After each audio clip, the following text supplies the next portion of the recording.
ఈవీఎంలు అన్నది 80% of the జనాభా ఓట్లు వేసినారు.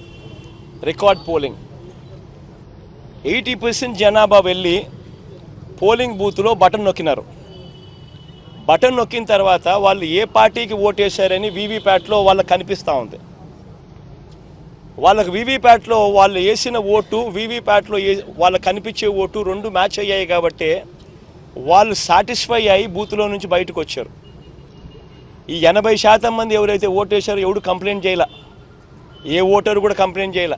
ఇప్పుడు నేనున్నాను, వెళ్ళి నేను ఫ్యాన్ గుర్తుకు నేను నొక్కిన తర్వాత వీవీప్యాట్లో నాకు సైకిల్ గుర్తు కనిపిస్తే నేను ఎందుకు గమ్మనుంటాను కదా. బూత్లో అక్కడే నేను గొడవ చేసిండు, బూత్లోనే వెంటనే కంప్లైంట్ లాంచ్ చేసిండు, బూత్లోనే అన్ని చేసిండు కదా. అట్లా ఏ పార్టీకి ఎవరన్నా కానీ ఇలా ఓటేసిన తర్వాత వీవీప్యాట్లో వేరే పార్టీకి ఓటేసినట్టుగా ఎవరికి కనిపించలేదు కాబట్టి 80% మంది జనాభా ఓట్లేసిన ప్రతి ఒక్కరూ సాటిస్ఫై అయ్యి ఎటువంటి బూత్లో కానీ బూత్లో కంప్లైంట్ ఇవ్వడం కానీ పోలింగ్ ఆఫీసర్ దగ్గర కంప్లైంట్ ఇవ్వడం కానీ ఎటువంటి ఎక్కడ జరగల. పోలింగ్ మొదలయ్యే ముందు ప్రతి పోలింగ్ బూత్లోనూ అన్ని పార్టీలకు సంబంధించిన పోలింగ్ ఏజెంట్లు అక్కడ కూర్చుంటారు. వాళ్ళందరూ కూర్చున్న తర్వాత ఈవీఎంలు వీళ్ళందరూ చెక్ చేస్తారు, వీళ్ళందరూ టెస్ట్ చేస్తారు. 50 ఓట్లు మాక్ పోలింగ్ చేస్తారు.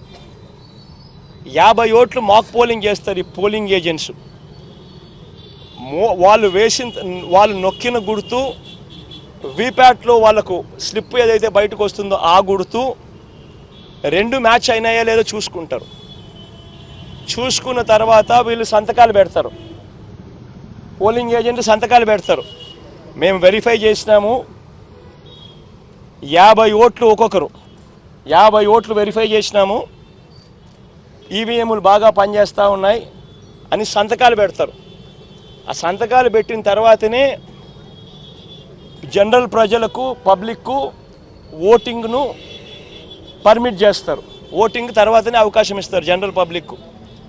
మరి ఇటువంటి తెలుగుదేశం పార్టీకి సంబంధించిన ఏజెంట్లే అన్ని పార్టీలకు సంబంధించిన ఏజెంట్లతో పాటు కలిసి నొక్కి వీవీప్యాట్లలో కూడా దాన్ని చూసుకొని కరెక్ట్గా అన్నీ పనిచేస్తూ ఉన్నాయని చెప్పి వెరిఫైడ్ అని చెప్పి సంతకం పెట్టి పోలింగ్ ఆఫీసర్లకు ఇచ్చిన తర్వాతనే పోలింగ్ మొదలైంది. మళ్ళీ ఏ రకంగా చెప్తారు ఈ రకంగా ఈవీఎంలు అది జరిగాయి, ఈవీఎంలు ఇది జరిగాయి, ఇదే ఈవీఎంలు ఇదే వీవీప్యాట్. ఆయనకు అనుకూలంగా తీర్పు వస్తే ఏమలా అన్నీ బాగున్నాయి, వీవీప్యాట్లు బ్రహ్మాండంగా ఉన్నాయి, ఈవీఎంలు బ్రహ్మాండంగా ఉన్నాయి. ప్రజలు తనను వ్యతిరేకంగా ఓటు వేస్తున్నారు అని చెప్పి తెలిసి ప్రజల గాలి తన వైపు లేదు అని తెలుసుకొని